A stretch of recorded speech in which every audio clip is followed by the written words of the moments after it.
मजलिस इत्तेहादुल मुस्लिमीन के तमाम जिम्मेदारान, मटेरा विधानसभा की सम्मानित आवाम, मेरे बुजुर्ग और नौजवान साथियों, यहाँ आज सरों का सैलाब देखकर लग रहा है कि समाजवादी मटेरा से समाप्तवादी होने वाली है। समाजवादी पार्टी यहां से समाप्त होने वाली है और शाह साहब ये सरों का सैलाब बता रहा है कि कुर्सी की पेटी के साथ साथ मटेरा विधानसभा से अपना बिस्तर बोरिया बांध लीजिए, क्योंकि इंशाअल्लाह ताला 2027 के अंदर मटेरा विधानसभा की आवाम शौकत साहब को विधानसभा भेजने का काम करने वाली है इंशाअल्लाह ताला। साथियों, मुल्क के हालात आप लोगों के सामने हैं, वक्त का तकाजा है। 78 साल गैरों को वोट करने के बाद आज हमें क्या मिला? आज मुल्क के अंदर दो तरह के कानून बना दिए गए। एक कानून मुसलमानों के लिए अलग और दूसरा कानून दूसरे धर्म के लिए अलग। अगर क्राइम करने वाले का ताल्लुक मजहब इस्लाम से है, वो मुसलमान है, दाढ़ी रखता है, टोपी लगाता है, तो उसका हाफ एनकाउंटर कर दिया जाता है या उसका फुल एनकाउंटर करके उसको मार दिया जाता है या उसके घरों पर बुलडोजर चला दिया जाता है। वहीं दूसरा कानून, अगर क्राइम करने वाले का ताल्लुक किसी दूसरे मजहब से है तो उस पर मुकदमा दर्ज कर उसको जेल में डाला जाता है।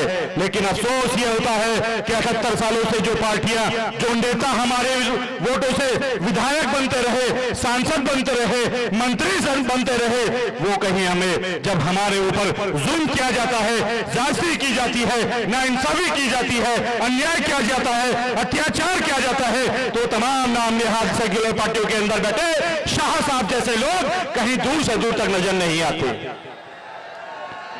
आज वक्त का तकाजा है, मुल्क के हालातों को देखिए कि किस तरह से तमाम समाज के लोगों ने अपना झंडा बनाया, अपना डंडा बनाया, अपना सियासी लीडर अपने समाज से चुना।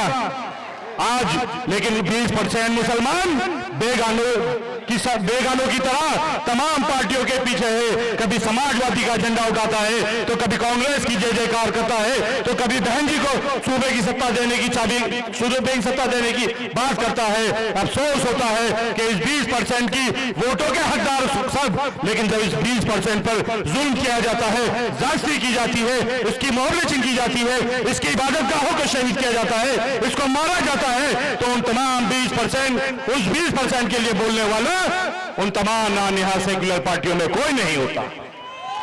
इसलिए मैं आप लोगों से सैयद सालार मसूद गाजी साहब की सरजमी से, गाजियों की सरजमी से आप लोगों से दरखास्त करने आया हो कि वक्त का तकाजा है, वक्त को समझिए। जिस तरह से तमाम समाज के लोगों ने अपना झंडा, अपना डंडा, अपना नेता अपने समाज से बनाकर इंसाफ पाया, उसी तरह से आप लोगों को भी मुत्तहिद होना पड़ेगा, मुत्तहिद होकर अपनी लीडरशिप कायम करनी पड़ेगी और मटेरा विधानसभा से इसकी शुरुआत करनी पड़ेगी। तो मुझे बताइए, क्या आप लोग बदलाव के लिए तैयार हैं? क्या आप लोग बदलाव के लिए तैयार हैं? क्या आप लोग बैरिस्टर सदुद्दीन ओवैसी साहब के बाजू बनने के लिए तैयार हैं? तो मेरे साथ जोरदार नारा लगाइए, बैरिस्टर सदुद्दीन ओवैसी साहब, बैरिस्टर सदुद्दीन ओवैसी साहब, हाजी शौकत अली साहब, हाजी शौकत अली साहब, वोट हमारा, राज तुम्हारा, नहीं चलेगा, नहीं चलेगा। वोट हमारा, राज तुम्हारा, वोट हमारा, राज समाजवादी का, वोट हमारा, राज कांग्रेस का, वोट हमारा, राज बसपा का, अब वोट भी हमारा और राज भी हमारा। चलेगा, चलेगा। बहुत बहुत शुक्रिया। अस्सलाम वालेकुम रहमतुल्लाह।